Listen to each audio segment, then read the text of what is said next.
Video ini merupakan sebuah video lanjutan di video sebelumnya, di mana video sebelumnya kita sudah melakukan proses ini dari awal, yaitu mulai dari memasukkan substrat, cycling, dan planting. Dan sekarang kita lanjutkan ke tahap berikutnya, yaitu proses trimming pertama.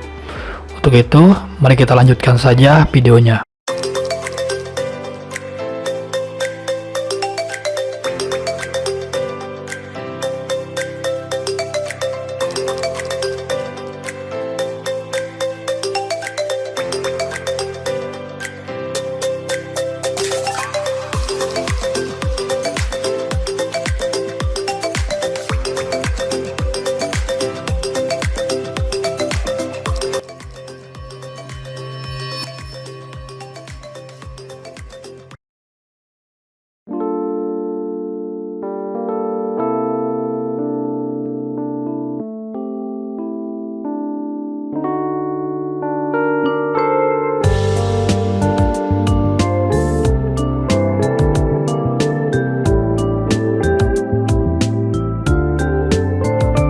Oke semuanya, jadi ini adalah kondisi setelah 5 hari.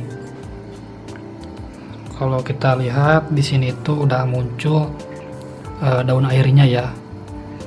Nah, ini adalah contohnya daun air jenis red blood ya. Ini SP green kayak gini. Kalau bawahnya itu tetap daun darat ya. Jadi muncul daun airnya itu pas bagian pucuk ya, sampai tumbuh ke atas itu nanti akan muncul daun airnya. Ini ARA udah kelihatan banget. Dan untuk kondisi seperti ini sebetulnya kita sudah bisa melakukan trimming ya, trimming pertama. Tapi kan biasanya orang-orang melakukan trimming pertama itu setelah usia sekitar 1 mingguan.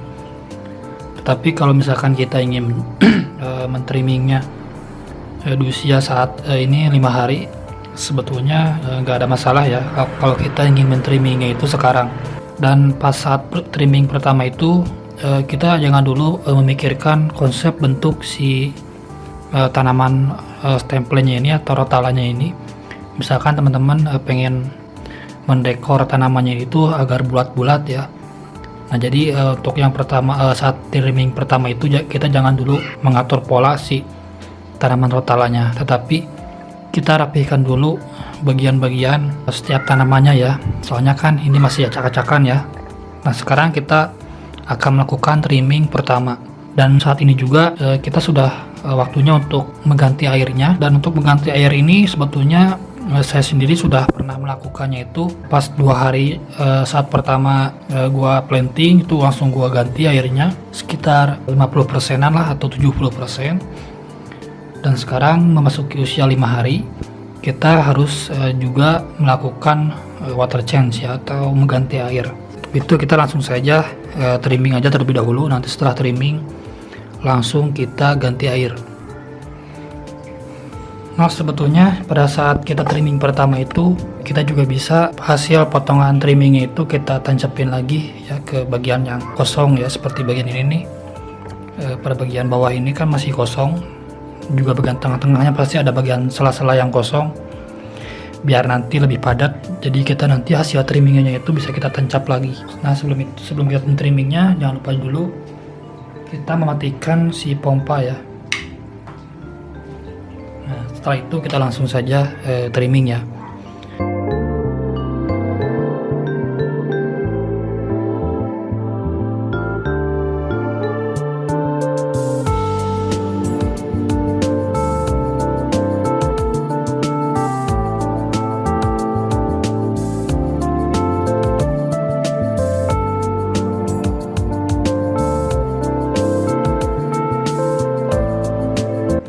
Trimming aja pada bagian tanaman yang panjang-panjang ya. Kalau yang masih pendek kita gak usah, aduh tercabut. Kalau yang masih pendek-pendek kita nggak usah mentrimmingnya.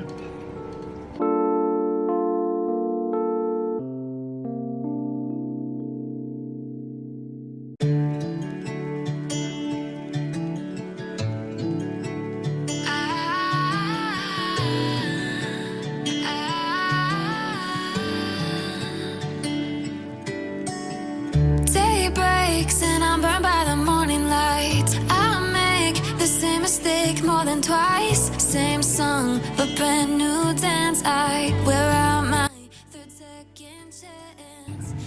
Dan sebagai informasi tambahan, kalau usia tank masih baru banget itu kita tidak boleh, kalau menurut saya itu tidak boleh menambahkan dulu si ikan alligator ya. Biasanya kan alligator itu dia gak hanya membersihkan di kaca, tetapi dia juga sering bersihkan di beberapa jenis tanaman, salah satunya tanaman stem plant ini. Dan biasanya jenis alligator itu, yang ikan jenis alligator itu biasanya suka mengganggu atau menyedot-nyedot si tanaman yang baru kita tanam. Itu biasanya akan terapung ya, akan terangkat.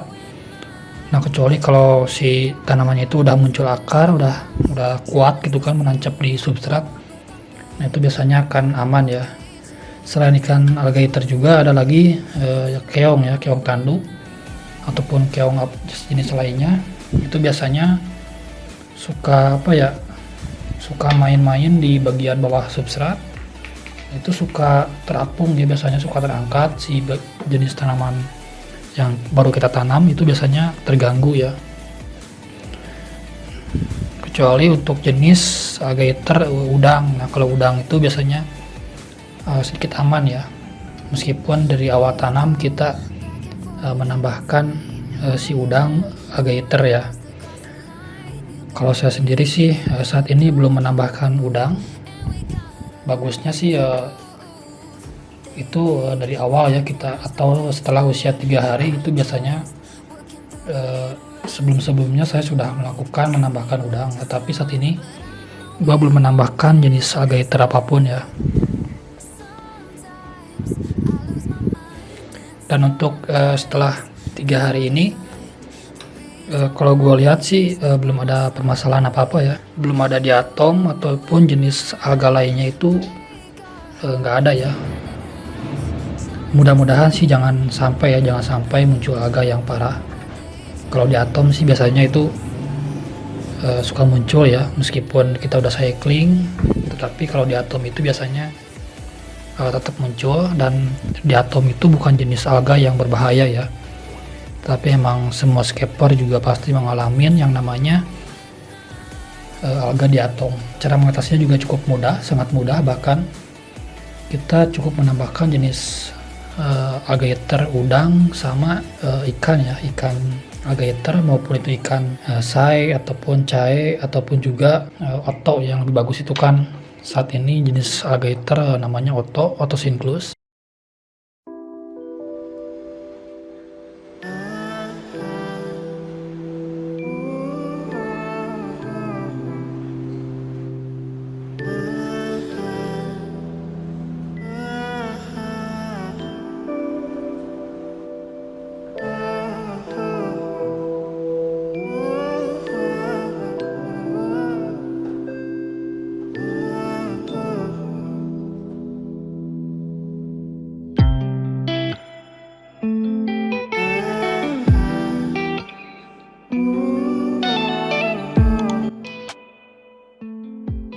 Nah, kalau udah benar-benar padat,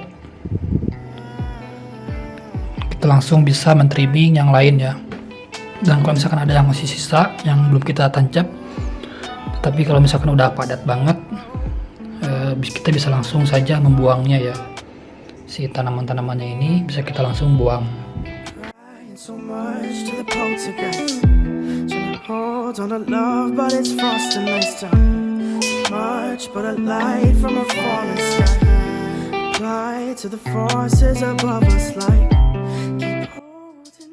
Sebetulnya sih masih ada ruang kosong ya, cuman nggak terlalu terlihat soalnya si pertumbuhan HRA-nya itu yang ini tuh lebih lebih nggak rapih ya biasanya kan. Tetapi nanti pas kita trimming selanjutnya itu akan terlihat ya bagian mana aja yang belum kita isi. Jadi kalau yang HRA itu cukup sampai di sini aja terlebih dahulu, sedangkan selanjutnya kita akan men-trimming bagian yang tengah ya, yaitu Rotala SP Green.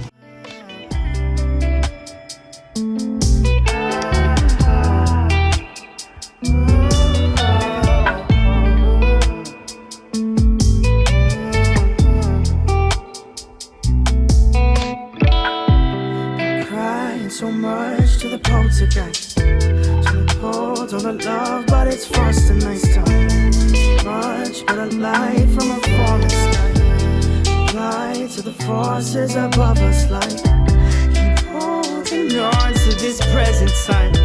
Inspired by the Ingat ya, kita potong yang bagian panjang-panjangnya aja ya. Kalau yang pendek, jadi trimming itu nggak boleh pendek ya. Misalkan segini nih, nah itu nggak boleh ya. Sebetulnya sih nggak ada permasalahan buat tanaman, cuman untuk saat ini kita trimmingnya itu panjang-panjang ya, soalnya kan akan kita tancapin lagi. Tetapi kalau udah tank lama, udah rimbun, udah padat, nah itu nggak apa-apa ya, kita trimming itu tipis-tipis. Setelah seperti ini kita tancapin lagi ke space yang kosong ya, Rotala SP Green-nya.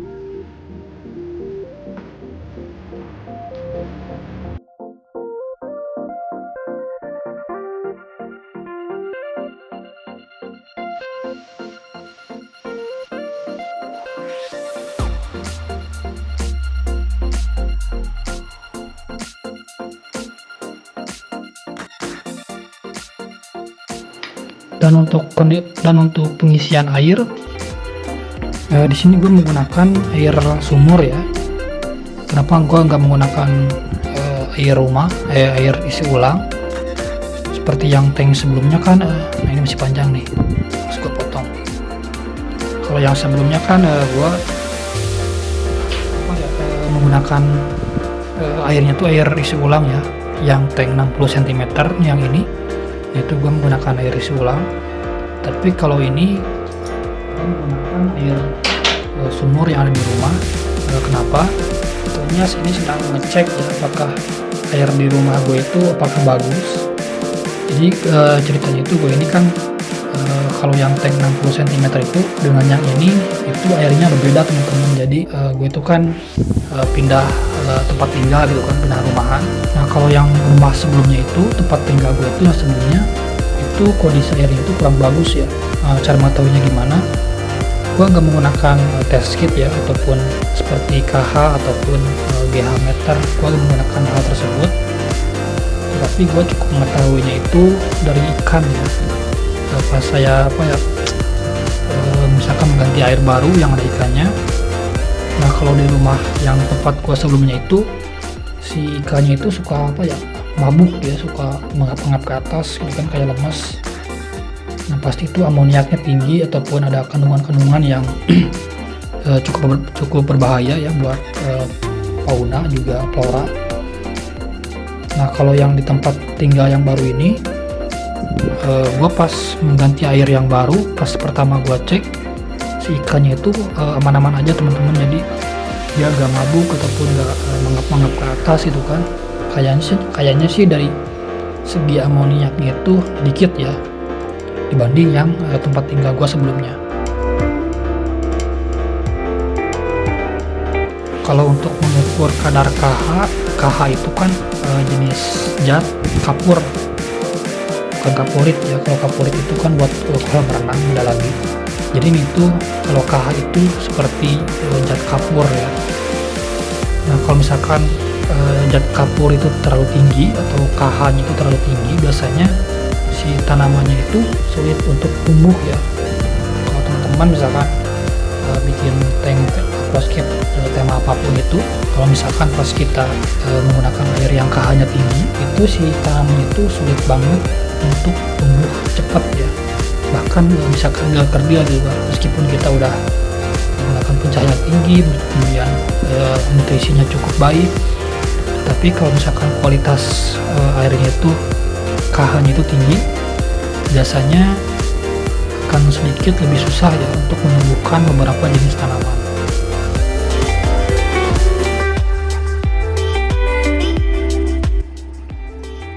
Tapi nggak usah khawatir kalau kalau untuk KH itu biasanya kalau KH-nya normal ya, sebetulnya sih KH itu atau zat kapur itu biasanya di setiap air ada ya.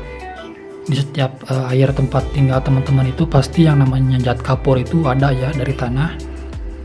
Nah kalau misalkan zat kapurnya itu nggak terlalu parah ataupun maksudnya nggak terlalu tinggi si KH-nya itu, Nah biasanya bisa kita turunkan atau bisa kita minimalisir dengan cara menambahkan CO2. Jadi CO2 itu bukan hanya untuk CO2 itu bisa menurunkan atau menstabilkan KH yang ada di air teman-teman miliki ya. Nah kalau teman-teman kan pasti di setiap tank itu yang namanya kerak putih itu pada bagian permukaan ini nih. Nah pada bagian permukaan kaca ya, pada pas permukaan air biasanya yang namanya kerak putih itu pasti akan ada ya. Tetapi kalau misalkan kerak putihnya itu muncul pas setelah beberapa bulan kemudian ataupun jarang banget munculnya, nah itu biasanya si KH-nya itu memang stabil ya, ataupun nggak terlalu banyak. Nah kalau misalkan teman-teman punya tank baru kita setting ataupun baru kita isi air, nah kemudian baru beberapa hari juga udah muncul kerak putih, itu kan kayak udah tank lama. Nah biasanya itu tuh menandakan airnya itu emang tinggi banget ya KH-nya. Terus kalau misalkan KH tinggi, apakah nggak bisa kita gunakan? Sebetulnya bisa. Kita cukup dengan menambahkan CO2 ya. Jadi semakin tinggi banget si KH-nya itu, asupan CO2-nya itu atau BPS-nya itu emang harus tinggi juga teman-teman. Jadi patokan CO2 itu bukan hanya diukur dari ukuran tank ataupun dari lampu ya. Kita juga harus mengetahui parameter air di rumah kita. Jadi kalau misalkan emang KH-nya itu atau zat kapurnya itu emang normal ataupun hanya sedikit, nah itu cukup. BPS-nya itu nggak terlalu kencang juga gak masalah ya. Kemudian ada lagi selain KH itu yang sering gue perhatiin ini, suhu ya. Nah kalau suhu kan gampang kita mengukurnya, juga alat ukurnya itu nggak terlalu mahal. Kita juga cukup membeli alat ukur yang mau yang digital ataupun yang biasa gitu kan, yang manual seperti yang saya ini gunakan. Nah kalau untuk suhu ini biasanya sih saya sedikit ada cerita teman-teman. Jadi tank ini tuh sebetulnya bekas tank bonsai ya, nano bonsai. Kalau teman-teman udah pernah nontonnya, kalau teman-teman udah pernah menonton yang ini, nah sebetulnya itu tuh kenapa gua bongkar, permasalahannya itu emang dari suhu teman-teman. Jadi emang tank nano bonsai itu yang kemarin, jadi bukan hanya untuk yang tema bonsai ya. Misalkan teman-teman kalau punya tank ukuran segini kecil, si suhu airnya itu emang cepet banget berubah teman-teman. Jadi semakin jadi semakin cepet perubahan kondisi air di rumah teman-teman yang kita miliki itu kurang bagus ya. Salah satunya dari suhu juga. Kemarin kan saya menggunakan kipas ya. Gue menggunakan kipas itu supaya suhunya itu sedikit dingin ya. Dan kalau kipasnya itu gue menggunakan kipas yang berkekuatan 0,25 ampere. Nah kalau di tank 60 cm itu kan kipasnya itu gue bekas tank Dastel yang sebelumnya ya, yang 60 cm. Gue menggunakan satu kipas itu gue bisa menurunkan sekitar 2 atau 3 derajat Celcius. Dan tank 60 cm itu gue menggunakan satu kipas itu kemarin stabilnya itu di suhu sekitar 26 sama 25 ya, maksimalnya itu 27 kemarin itu. Nah itu bagus itu kan, jadi semakin dingin, maksudnya sekitar 25 derajat Celcius itu si CO2 itu biasanya lebih cepat larut ya dibanding dengan suhu yang hangat gitu kan, 30 derajat ke atas itu si si CO2 nya itu lebih susah untuk larut ke air ya. Sekali lagi patokan BPS itu bukan hanya dari ukuran tank juga lampu ya, tetapi dari parameter air juga cukup penting. Nah kemarin pas gua tank nano bonsai itu gua menggunakan kipas gitu kan bekas 60 cm. Pertama gua gak menggunakan kesalahannya itu gua gak menggunakan, jadi gua kemarin itu gak menggunakan termometer. Nah kirain saya kemarin itu suhunya itu mungkin sekitar 27, 26, 25 gitu kan. Nah pertama itu gua gak menggunakan termometer gitu kan, tetapi kendalanya itu si hairgrassnya itu emang lama banget tumbuhnya teman-teman, bahkan sekitar 1 bulan aja itu sangat sedikit banget pertumbuhannya si hairgrassnya itu. Kalau dari moss sih agak mendingan gitu kan, hijau gitu kan, bagus. Tapi kalau hairgrassnya itu dia lama banget pertumbuhannya, itu bisa mencapai sekitar 2 bulan juga dia nggak ngarepet banget gitu kan, hanya sedikit muncul tunas baru. Pertama itu gua kira dikarenakan mungkin kondisi airnya yang berubah gitu kan, ataupun ada kesalahan dari lainnya. Nah pas gua cek si suhunya itu pakai termometer, ternyata itu mencapai sekitar 17 ataupun 18 derajat Celcius itu kan. Kebayang dinginnya itu kayak gimana ya, semakin dingin ya si parameter air, si suhunya itu, nah maka akan semakin lama juga pertumbuhan si tanaman tersebut ya. Nah jadi kalau untuk moss sih emang bagus ya, bisa warna hijau banget gitu kan. Nah kalau untuk jenis tanaman lain itu biasanya otomatis akan lama teman-teman.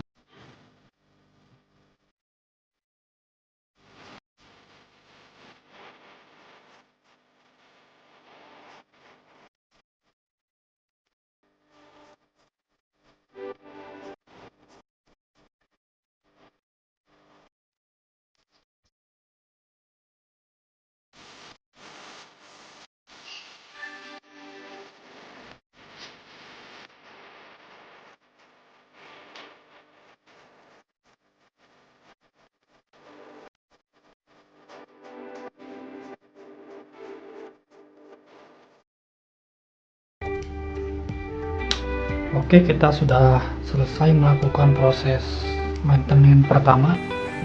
Seperti yang saya katakan tadi bahwa saat ini saya itu sedang mengetes ya kelayakan kondisi air di rumah tempat baru tinggal ini. Apakah kondisinya itu airnya itu bagus atau enggak? Kalau dilihat sejauh ini sih belum ada masalah ya.